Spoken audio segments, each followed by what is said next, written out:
हिंदुस्तान की मोदी सरकार वालों जिहड़े भर्ती के उत्ते नवा अग्निपथ योजना का एक नवा फार्मूला जिहड़ा अडॉप्ट किया जा रहा, उहदे विच समुचे देश के नौजवान इस सरकार के खिलाफ प्रोटेस्ट कर रहे हैं। उस प्रोटेस्ट की हमायत के अंदर असीं जिहड़ा जिला हैडकुआटर रोपड़ के उत्ते मोदी सरकार की अर्थी जिहड़ी फूकण जा रहे हैं। इस दे अंदर असीं सख्त विरोध करते हैं कि यह 4 साल के अंदर इन्हां बच्चों नूं जिहड़ा हैगा रोजगार दे के कॉन्ट्रैक्ट के उत्ते उन्हां नूं रोड के उत्ते छड्ड देना है। यही समा उन्हां दा ग्रैजुएशन करन दा, हायर विद्या प्राप्त करन दा। इसे समय दौरान इन्हां नूं मिलटरी दे विच 4 साल के कॉन्ट्रैक्ट से भर्ती करके उन्हां दी नौजवानी नूं जिहड़ी तबाह करन दी जिहड़ी योजना है। क्योंकि ठीक इस तरह 2004 ਦੇ ਵਿੱਚ अटल बिहारी वाजपेयी की सरकार ने देश के उत्ते एक नवी पेंशन स्कीम पुरानी पेंशन स्कीम में तब्दील करके कंट्रीब्यूटरी पेंशन स्कीम लियांदी सी। देश के लोगों को यह गल कही गई सी कि यह जिहड़ी पेंशन है देश के लोगों के कर्मचारियों के हित में होएगी, पेंशन होने तो भी वध मिलेगी। पर अज असीं देख रहे हैं कि जिहड़े वो NPS की पेंशन लै रहे हैं 2500 तो वध किसी की पेंशन नहीं मिलती, जदों कि पुराने मुलाजम 50-50 हज़ार रुपये पेंशन लैंदे सीगे। सो ये देश की मोदी सरकार लगातार देश के सारे ही कानून अमेंड कर रही है, चाहे वह नोटबंदी के रूप हो, चाहे धारा 370 ते 35A के रूप के अंदर जम्मू कश्मीर ते श्रीनगर के अंदर हो, चाहे किसानी 3 बिल होण, चाहे हिंदुस्तान के पब्लिक सैक्टर के अदारे जिन्हां दे अंदर एयरवेज़ नूं बेचना होवे, कोल खाना बेचणियां होण, रेलवे के स्टेशन ते रेलां प्राइवेट लोगों नूं देणियां होण, LIC के उत्ते वड्डा हमला है। पब्लिक सैक्टर के समुचे अदारे जिहड़े वेचे जा रहे हैं, ठीक उस तर्ज के उत्ते मोदी की सरकार चलते हुए अज हिंदुस्तान की मिलटरी के विच भी प्राइवेटेशन लिया के अडानिया अवानिया का जिहड़ा राह साफ कर रही है, उन्होंने लुट का राह पद्धरा कर रही है। सो इस सारे मामले नूं असीं गंभीरता नाल लैंदे होए देश के हिंदुस्तान के समुचे यूथ लोगों के नाल मिल के असीं इस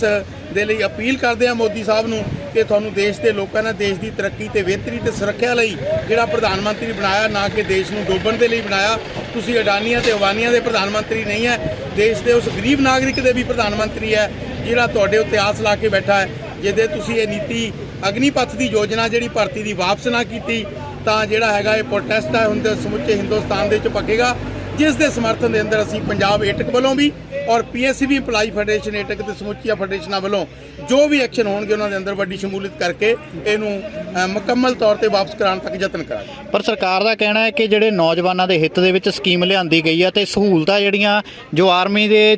नौकरी करन दे बाद 14-15 साल बाद जो रिटायर्ड हुंदा जो सहूलतां दित्तियां जांदियां उही सहूलतां जिहड़ियां नौजवानों नूं प्रोवाइड करवाईयां जाणगीਆਂ। ਇਹਦੇ ਉੱਤੇ ਅਸੀਂ ਕਹਿਣਾ ਚਾਹੁੰਦੇ ਹਾਂ ਕਿ ਮੋਦੀ ਸਰਕਾਰ ਜਿਵੇਂ 2004 ਦੇ ਵਿੱਚ ਅਟਲ ਬਿਹਾਰੀ ਵਾਜਪੇਈ ਦੀ ਸਰਕਾਰ ਨੇ देश के लोगों को ये लॉजिक दे के कहता कि नवी पेंशन स्कीम जी NPS राही है बहुत शानदार है, ये पेंशन पहला तो भी वध मिलेगी। ठीक उसे का बदलवा रूप है। देश के लोगों को ये सरकार उल्लू समझती है। किसानी बिल लिया के कहता सी कि किसानों के हित में लगातार यतन किए गए, ठीक उस राह पर चलते हुए मिलटरी की भर्ती में भी जचाना चाहती है। पर जे देश की सुरक्षा की गल है, जिस देश को सुरक्षित रखना है तो इन्होंने नौजवानों इन्हों की पूरी बनती जवानी की उम्र तक जिमें पहला भर्ती की जाती उस भर्ती के अंदर शामिल किया जाए तो ही देश की भलाई है। नहीं ये देश जोड़ा है गुलामी वाल जो मोदी सरकार के राही बढ़न के जोड़े सानू खदशे है जिहदे किसी भी हालत में पूरे नहीं होने देंगे। जे गल कर लीए तो प्राइवेट कंपनी की इंटरफेरेंस आई है, महिंद्रा कंपनी तो कहते असी रोजगार देवांगे। मनोहर लाल खट्टर का